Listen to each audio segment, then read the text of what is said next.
ایران کا سعودی عرب، UAE، قطر، کویت، بحران اور عراق سے رابطہ، امریکی اور اسرائیلی جارحیت کے خلاف مدد مانگ لی۔ ایرانی وزیر خارجہ عباس عراقچی نے اپنے ہم منصب رہنماؤں کو ٹیلی فون کیا اور کہا کہ علاقائی ممالک ایران کے خلاف امریکہ اور اسرائیلی جارحیت کے خلاف کارروائی کریں۔ مسلط کردہ جنگ صرف ایرانی قوم کے خلاف نہیں بلکہ پورے خطے کے خلاف ہے۔ عباس عراقچی نے کہا کہ مسلم ممالک اسرائیل کی مذموم سازش کا مقابلہ کرنے کے لیے اپنا فرض پورا کریں۔ ایران کے خلاف جارحیت اقوام متحدہ کے چارٹر کے بنیادی اصولوں کے خلاف ہے۔ بین الاقوامی امن و سلامتی کے قانون کو روندا جا رہا ہے۔ عباس عراقچی نے عرب رہنماؤں سے بات چیت میں کہا کہ خود مختاری اور سالمیت کے لیے تمام دفاعی صلاحیتوں کو بروئے کار لائیں گے۔ علاقائی ممالک ایران کے خلاف جارحیت کے لیے اپنی سرزمین کا استعمال روکیں۔ ایرانی مسلح افواج دشمنوں کے اہداف کو جوابی کارروائی کو جائز سمجھتی ہیں۔ بین الاقوامی قانون کے مطابق ایران کی دفاعی کارروائیاں مکمل جائز ہیں۔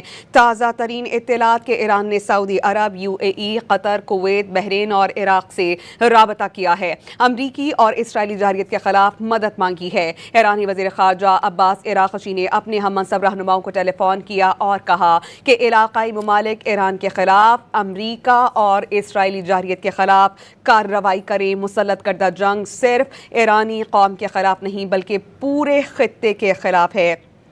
عباس عراقچی نے یہ بھی کہا کہ مسلم ممالک اسرائیل کی مذموم سازش کا مقابلہ کرنے کے لیے اپنا فرض پورا کریں۔ ایران کے خلاف جارحیت اقوام متحدہ کے چارٹر کے بنیادی اصولوں کے خلاف ہے۔ بین الاقوامی امن و سلامتی کے قانون کو روندا جا رہا ہے۔ عباس عراقچی نے عرب رہنماؤں سے بات چیت میں کہا کہ خود مختاری اور سالمیت کے لیے تمام دفاعی صلاحیتوں کو بروئے کار لائیں گے۔ علاقائی ممالک ایران کے خلاف جارحیت کے لیے اپنی سرزمین کا استعمال روکیں۔ ایرانی مسلح افواج دشمن کے اہداف کو جوابی کارروائی کا جائز سمجھتی ہیں۔ بین الاقوامی قانون کے مطابق ایران کی دفاعی کارروائیاں مکمل جائز ہیں۔ تازہ ترین ڈیولپمنٹ کہ ایران نے سعودی عرب، UAE، قطر، کویت، بحرین اور عراق سے رابطہ کیا ہے، امریکی اور اسرائیلی جارحیت کے خلاف مدد طلب کی ہے۔ ایرانی وزیر خارجہ عباس عراقچی نے اپنے ہم منصب رہنماؤں کو ٹیلی فون کیا اور عباس عراقچی نے علاقائی ممالک ایران کے خلاف امریکہ اور اسرائیلی جارحیت کے خلاف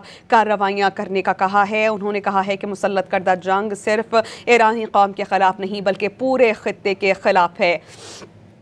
عباس عراقچی نے کہا کہ مسلم ممالک اسرائیل کی مذموم سازش کا مقابلہ کرنے کے لیے اپنا فرض پورا کریں۔ ایران کے خلاف جارحیت اقوام متحدہ کے چارٹر کے بنیادی اصولوں کے خلاف ہے۔ بین الاقوامی امن و سلامتی کے قانون کو روندا جا رہا ہے۔ عباس عراقچی نے عالمی رہنماؤں سے گفتگو کی ہے۔